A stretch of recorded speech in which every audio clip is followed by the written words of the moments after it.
Alright, let's start off with the lavatory here. As you can see, some of my favorite crafts right here, like for example, this fleece fabric is so good, this craft right here for rotation. Mostly to get points, not so much for money, but if you stack up enough and you sell them at the right time, you could definitely make a lot of profit from it. Up here, I like making the 60 round mag every now and then for profit and for crafting. I make the grenade box usually every night, every other night possibly, just to get some extra money when I log in. I'll do the hoses every now and then depending on what they're selling for. Right now they're pretty low. They're actually 15, so I would avoid this one for today. And then, you know, not really doing any soap. I do see a lot of people making these recently, these Kaduras, because it goes for the trade for the backpack for Ragman. I think there's a lot of value in that.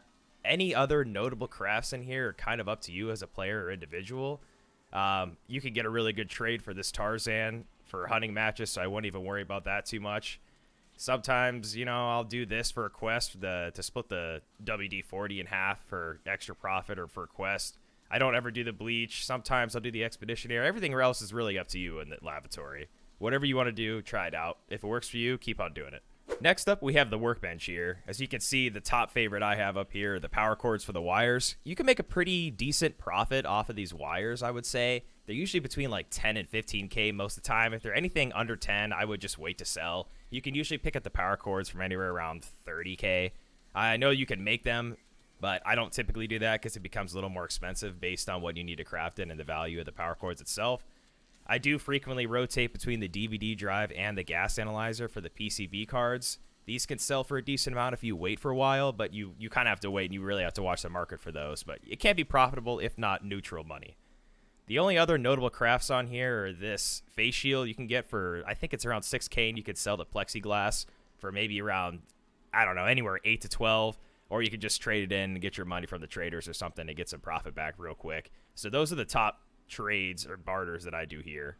On to the intelligence center here. So I don't really typically craft anything here. I don't use this much at all in the hideout actually. I mostly have it for the insurance, the quest money, and the scav cooldown timer. But I did actually use this USB craft for one of Jaeger's quests where you need to turn in 3 because I literally just couldn't find the last one. And I'm sure a lot of other people are in that same situation as well. So if you need to, go ahead and do it. It is a little more expensive, but to get that quest done, you know, you get XP and you get money back from it. So do what you need to do, I'd say. For the Bitcoin farm, I don't really know if I need to say anything here. You know, I think it's worth it to get to level 1 or to level 2, maybe even level 3 in this swipe, depending on how much money you want to put into it. But just getting that extra 500K every 40 hours or so is perfectly worth it. I mean, it pays for more than your gas. It can pay for a little bit more or just other stuff for your hideout. So overall, I think it's a really good idea to at least get to level 1. I would say maybe level 2, and, you know, level 3 is up to you. I think I might not do level 3, but really it's up to you. By the way, guys, I really appreciate you guys tuning in. If you guys are enjoying this content at all, please like and subscribe. I really appreciate it. It'd be awesome, honestly. I'm really trying to get this channel going, and I've been having a great time doing it, giving you guys content. Next up, we have the water collector here. You know, this is one of my favorite ones personally. I would rush to level 30 to get your generator to level 3, then get this water collector done immediately because these waters can go for a solid price. Let's see what they're going for right now. 180. That is pure profit right there. I mean, these water filters are all over the place in raids, and you can craft them, you can find the water filters, you can buy them off the fleet. Great price. I would absolutely get this running as quick as you can for the money and for the hideout experience. So on to one of my personal favorites. The Medstation has really quick crafts that can be pretty lucrative, I would say. You get decent amount of items from it. Me, I like to rotate between getting these the pile of meds and then making the cheese every now and then. The AI2s is the technical term for it, but come on, who doesn't call it cheese? Let's be real. So, you know what? Right now I'm going to do that just because I have some stuff right here, but I do craft these Calyx every now and then if I have one single use on it. You know, you can kind of like recycle them, I guess you could say. The defibrillator can give you a little bit of money. I would do that for there's a quest pretty early on in the game you need to have one for, so you can craft that if you can't find one. I don't really screw around with too many injectors, but I would say if you're going to make propitols, wait to use your ibuprofen till it's down to 1, bring your golden star down to 1.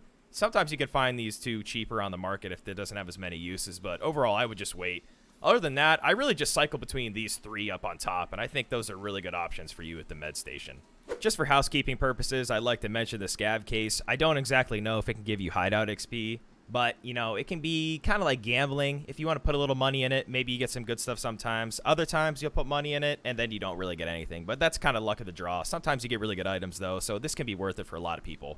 I would like to mention the generator real quick because it's really simple and it's really quick. For every point of gasoline you burn, I believe you get 0.1 points of hideout management experience. So make sure you're running gasoline all the time. Have it running while you're away.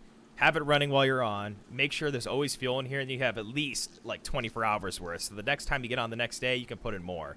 But I recommend leveling this up as soon as you can to store as much gas as you can.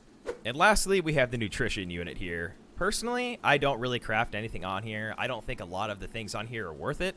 Other than this top one for one of therapist quests early on, you need 15 of these small Tashankas. I usually get like 30 to 40% of my Tashankas from this spot of the hideout, so I would definitely do that early on if you need to.